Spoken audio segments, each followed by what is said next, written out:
oldest written history in existence, the tablets of Sumer, claim that a reptilian race of aliens known as the Anannoki fell from the heaven to earth and enslaved the human race. The ancient Sumerians wrote that after a slave rebellion, the Anannoki went into hiding and ruled over humanity using human proxies and Judas goats. The Great Pyramid of Giza was constructed under the direction of Imhotep, who was said to be the son of Egypt's most important god during his day. During this age, the pharaohs worshipped and served over 2,000 human-like gods. In return for managing over the human slave population, the pharaohs were promised eternal life. They were taught that if they had their dead bodies carefully preserved, they would be brought back to life and live forever as gods. This is quite similar to today's world elites, who believe they will find immortality by merging with artificial intelligence. Were they promised the same lie of immortality by the fallen ones? According to the Bible, the Hebrews descended from a clan ruled by a god named Jehovah. Jehovah traveled through the sky in what appears to have been a loud smoking aircraft. Exodus 19 describes Jehovah landing on a mountaintop. And Mount Sinai was altogether covered with smoke, because the Lord descended upon it in fire. And the smoke from the fire billowed upwards like the smoke of a furnace, and the whole mountain quaked greatly.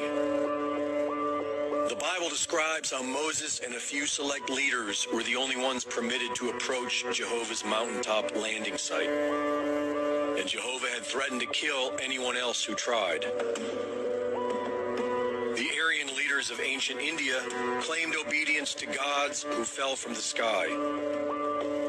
These human-like gods were called Asura.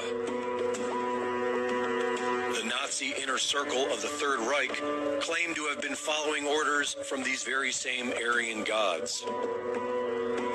These Aryan gods taught the Hindus that there was a natural cycle of life that included a dramatic death of humanity, followed by a rebirth.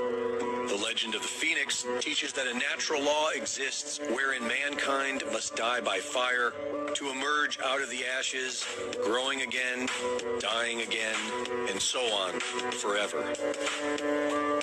During the plague of Europe, many people reported seeing bright lights in the sky, preceded by a foul-smelling mist that creeped into town, followed by the Black Death. At least 50 comets were reported in the sky during the Black Death. Also, the appearance of human-like figures dressed in black, wielding long scythes, were reported on the outskirts of town.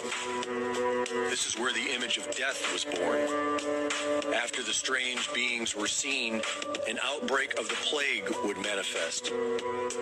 Could the long scythes have been long devices designed to spray poison gas into the towns?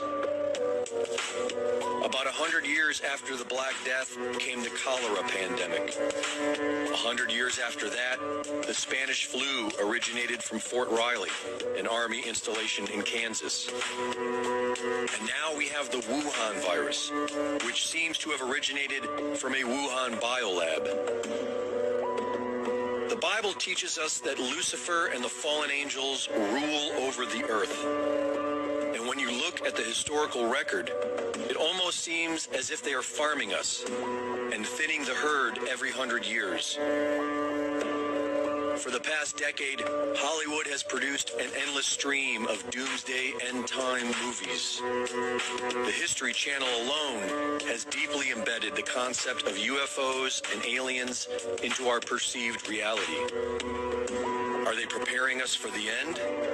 For another great culling of the human race? The greatest trick the devil ever pulled was convincing the world he does not exist.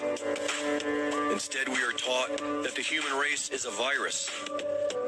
Like the phoenix, mankind must die by fire to emerge out of the ashes, and so on forever, until we somehow awaken to defeat the fallen ones and escape this prison planet. For Infowars.com, this is Greg Reese.